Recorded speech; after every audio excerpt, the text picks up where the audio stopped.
All right, so here's the play here. This is called stunt right, holy moly. What position is that, Eddie?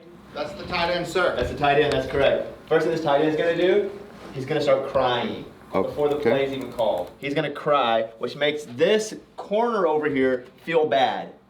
So he's out because of sympathy. This is new age stuff. These 3 wide receivers here, they hold hands and do ring around the rosy on hut. Genius. So they go ring around the rosy, and then this guy splits off, does a stunt, like a flip, lands, does this, with me? Yeah.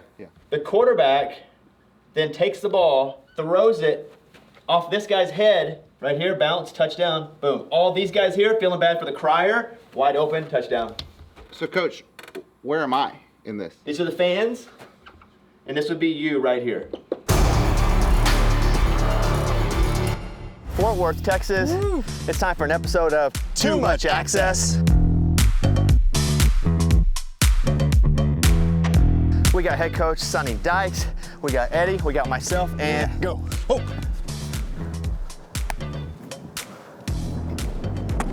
Oh.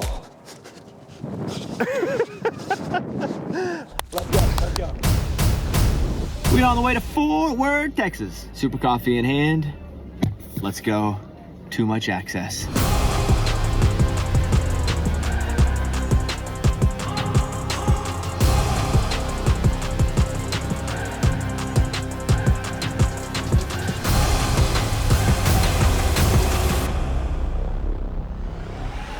TCU head football coach Sonny Dykes is known for his offensive mind, and while the head coach at Cal from 2013 to 2016, he helped develop quarterback Jared Goff to become the #1 overall pick in the 2016 NFL Draft.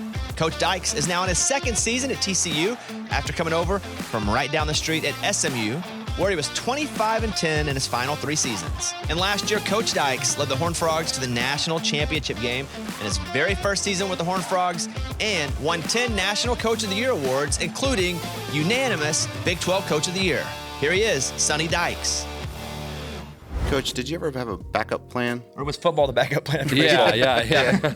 I was probably like everybody else. I always thought, I'll be like a pro football player, a pro baseball player, like every kid thinks, and then you kind of realize that that's not the case. And for me, honestly, I wanted to be a pilot. That's kind of one of the things I was going to go to the Air Force Academy and be a pilot, and didn't work out. And so coaching was next, and thought maybe it was going to be baseball, and then realized that, coaching baseball wasn't as fun as coaching football. And, my goal, honestly, was to go someplace. I'd moved around a lot growing up and put some roots down and be a high school coach. And then I started teaching 5 sophomore English classes a day. And I realized, man, this may be a little more than I want. And that's what got me into college football. I took a job at Navarro Junior College for $288 a month and lived in the dorm and ate for free. And that's kind of how I got in college football. I'm lucky to be here. This year hadn't been what we wanted, but man, it's a blessing to be here and excited about our future. Did you even have to move houses? Yeah, I did. I moved. I was only about a block from SMU, and so I needed to get over here. Oh, yeah, you had to get out. I needed to get over here fast. Okay, just making sure. This is called Throw the Ball in the Bucket Challenge. This was created by Bear Bucket Bryant. No, it wasn't? No, it wasn't. All right, here we go. Okay, here are the rules. You hit the bucket, you get 1 point. You get in the bucket, you get 5 points. Oh, yeah, because that's tough. That's tough. Okay. All right, you're up. 10 yards. 1. In the hole. 5 points.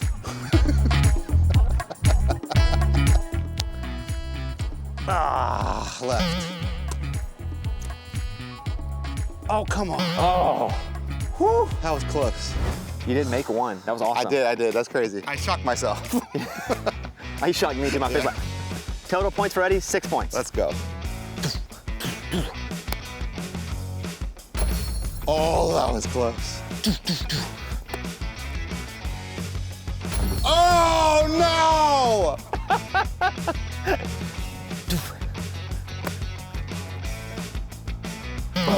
This is where it goes from rookie level to pro level. Oh. We got a tiebreaker. Oh, okay, what do we do here? How about we try to hit the crossbar from the 50-yard line? How about we just call it a tie? Go to the next That's thing. probably better. All right, it's a tie game. With the portal creating a lot of new opportunities, you have to constantly recruit the kids that you already have, it feels. Have you had to change the way that your day-to-day dealings are with the players because of that?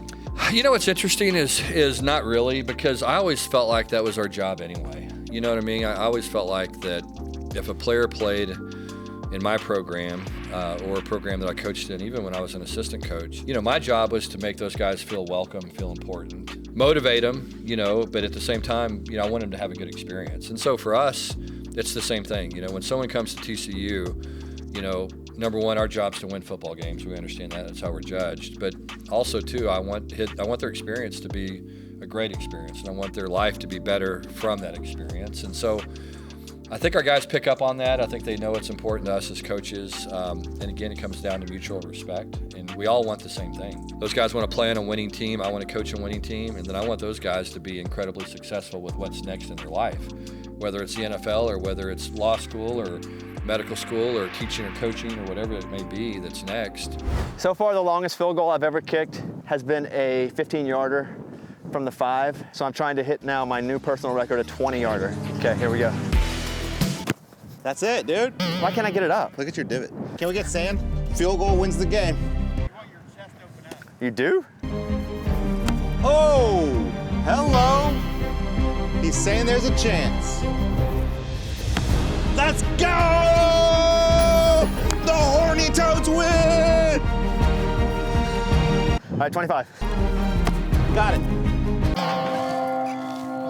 All right, 20's the personal record. Coach, I was playing golf at I'm just gonna say it, at Pebble Beach. Well, I was playing in like a tournament there, a celebrity tournament, and this guy comes up to me and he was super nice, and he's like, "Hey man, how's it going?" And the guy was Pat from Train. Yeah. Who ends up being like the nicest guy in the whole world. Yeah. And I found out you guys are friends. We are, yeah, we're good buddies. How do you know Pat? Pat's wife's younger brother ended up coming and playing for us at Cal. And so, anyway, long story short, know each other well and usually try to see each other in the off season. Right before football season started, went and saw Pat perform in Napa.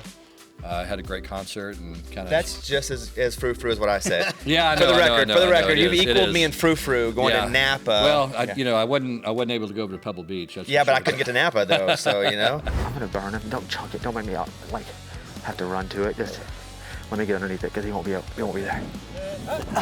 No. Got him. Pass interference. He pushed me. Who's your Mount Rushmore of music that are your favorites? You know, love Dave Matthews. I've seen those guys in concert a million times. Been a huge U2 fan, you know, really since 1983. I've seen those guys kind of all over the United States, probably over 20 times in concert. And obviously like Train, kind of grew up with the Beastie Boys, used to love the Beastie Boys a This little is bit. awesome. No, this is the craziest thing I've ever heard. I did not expect. That's my playlist. That's our playlist. This is like, I did Yeah. not expect this, Coach, I'm gonna be honest. You went U2 and Beastie Boys. I just did a thing on Access TV. They were like, pick your favorite 5 albums of all time, and one of mine was Beastie Boys' License to Ill. License to Ill has certainly got to be up there, yeah.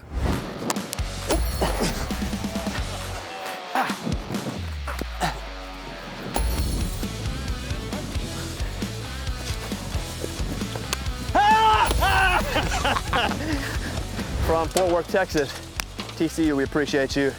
Coach Sonny Dykes, we appreciate you. What a program, why do you have a ladder? I figure we do like the ladder drill. That's not what that is. Oh, you don't need a ladder? No, I gotta explain to him what a ladder drill is. TCU, you gave us too much access. Ow. You're gonna hurt yourself with that. Yeah, you're right. Why would they use that as something to throw into?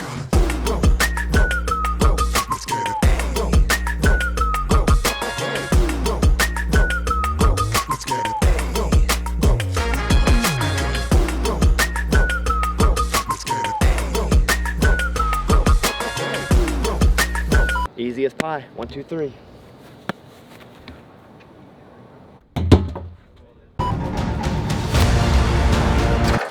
That was a blast. I mean, that was a foot blast.